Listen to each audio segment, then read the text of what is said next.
Hello, friends. Welcome to this week's edition of the Wheel of Time reread, hosted by Tarvalon.net. Today, I'm going to be reading a selection from Chapter 18 of The Great Hunt.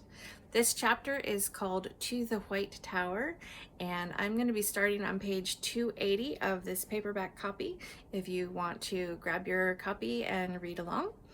If you don't have your copy, that is perfectly fine. Feel free to just kick back and listen. I hope you enjoy.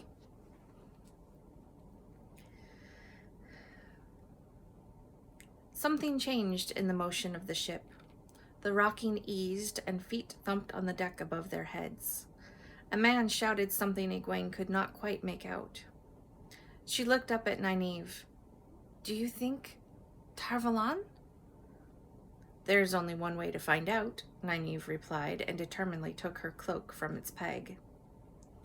When they reached the deck, sailors were running everywhere, heaving at lines, shortening sail, readying long sweeps. The wind had died to a breeze, and the clouds were scattering now. Egwene rushed to the rail. It is Tarvalon!" Nynaeve joined her with an expressionless face. The island was so big it looked more as if the river split in two than contained a bit of land.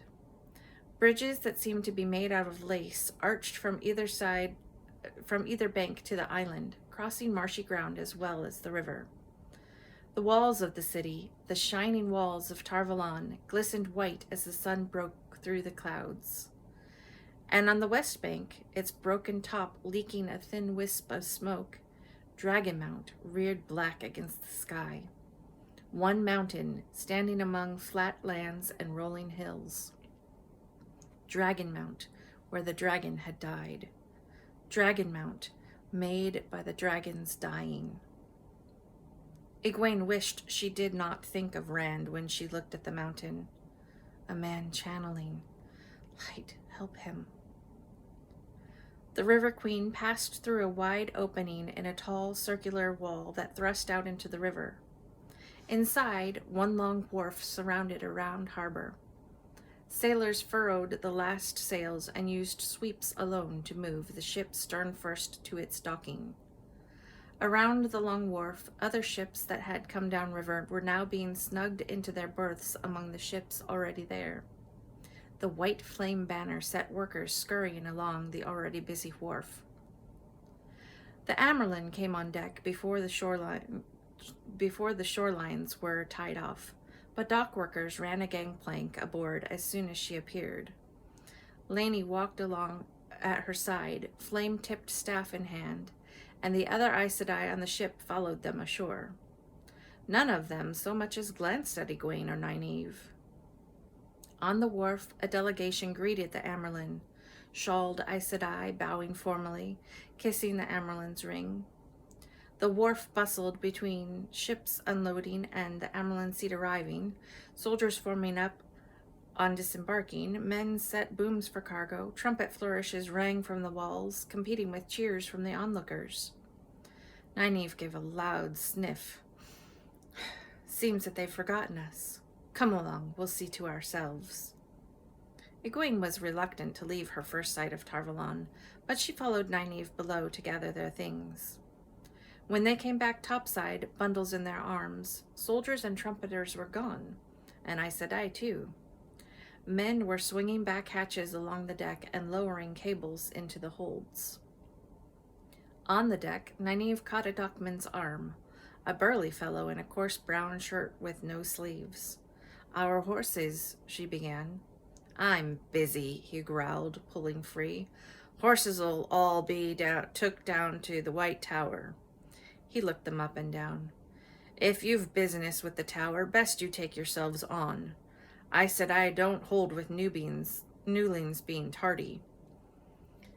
And another man, wrestling with a bale being swung out of the hold on the cable, shouted to him, and he left the woman without a backward glance.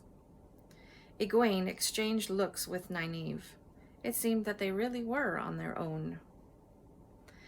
Nynaeve stalked off the ship with grim determination on her face, but Egwene made her way dejectedly down the gangplank and through the tarry smell that hung over the wharf. All that talk about wanting us here, and now they don't seem to care. Broad stairs led up from the dock to a wide arch of dark red stone. On reaching it, Egwene and Nynaeve stopped to stare. Every building seemed a palace, though most of those close to the arch seemed to contain inns or shops from the signs over the doors. Fanciful stonework was everywhere, and the lines of one structure seemed designed to complement and set off the next, leading the eye along as if everything were part of one vast design. Some structures did not look like buildings at all, but like gigantic waves breaking, or huge shells, or fanciful wind-sculpted cliffs. Right in front of the arch lay a broad square with a fountain and trees, and Egwene could see another square further on. Above everything rose the towers, tall and graceful, some with sweeping bridges between them high in the sky.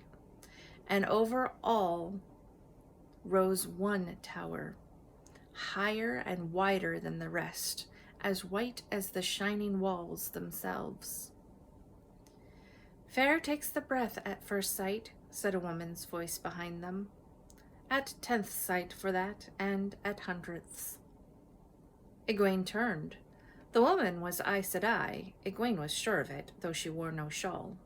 No one else had that ageless look, and she held herself with an assurance, a confidence that seemed to confirm it.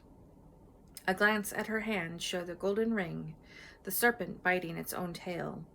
The Aes Sedai was a little plump, with a warm smile, and one of the oddest appearing women Egwene had ever seen. Her plumpness could not hide high cheekbones. Her eyes had a tilt to them and were the clearest, palest green. And her hair was almost the color of fire. Egwene barely stopped herself from goggling at the hair and those slightly slanted eyes. "Ogier built, of course," the Aes Sedai went on, "and their best work ever, some say. One of the first cities built after the breaking. There weren't 1,000 people here altogether then, no more than 20 sisters, but they built for what would be needed." "It is a lovely city," Nynaeve said. "We were supposed to go to the White Tower. We came here for training, but no one seems to care if we go or stay." "They care," the woman said, smiling. "I came here to meet you, but I was delayed speaking with the Amyrlin. I am Shiriam, mistress of novices." "I am not to be a novice. The Amyrlin herself said I was to be one of the accepted." "So I was told." Shiriam sounded amused. "I have never heard of it being done so before, but they say you are exceptional." "Remember, though, even one of the accepted can be called to my study. It requires more breaking of the rules than for a novice, but it has been known to happen." She turned to Egwene as if she had not seen Nynaeve frown. "And you are our new novice." "It is always good to see a new novice. We have too few these days. You will make 40. Only 40. No more than 8 or 9 of those will be raised to the accepted, though I do not think you will have to worry about that too much if you work hard and apply yourself. The work is hard, and even for one with the potential they tell me that you have, it will not be made any easier. If you cannot stick to it, no matter how hard it is, or if you will break under the strain, better we find it out now and let you go on your way than wait until you are a full sister and others are depending on you. An Aes Sedai's life is not easy. Here we will prepare you for it, if you have in you what is required." Egwene swallowed. "Break under the strain?" "I will try, Shiriam Sedai," she said faintly, "and I will not break." Nynaeve looked at her worriedly. "Shiriam," she stopped and took a deep breath. "Shiriam Sedai." She seemed to force the honorific out. "Does it have to be so hard on her? Flesh and blood can only take so much. I know something of what novices must go through. Surely there's no need to try to break her just to find out how strong she is." You mean what the Amerlin did to you today? Nynaeve's back stiffened. Shuriam looked as if she was trying to keep amusement from her face. I told you, I spoke with the Amerlin. Rest your worries for your friend. Novice training is hard, but not that hard. It is for the first few weeks of being one of the accepted. Nynaeve's mouth fell open. Egwene thought the wisdom's eyes were going to come right out of her head. To catch the few who might have slipped through novice training when they should not have. We cannot risk having one of our number, a full Aes Sedai, who will break under the stress of the world outside. The Aes Sedai gathered them both up, an arm around the shoulders of each. Nynaeve hardly seemed to realize where she was going. Come, Shuriam said. I will see you settled in your rooms. The White Tower awaits. Dun, dun, dun. That's where we're going to leave it for today. I hope you have enjoyed. Thank you so much for watching. And come back next week for our next reader. Bye.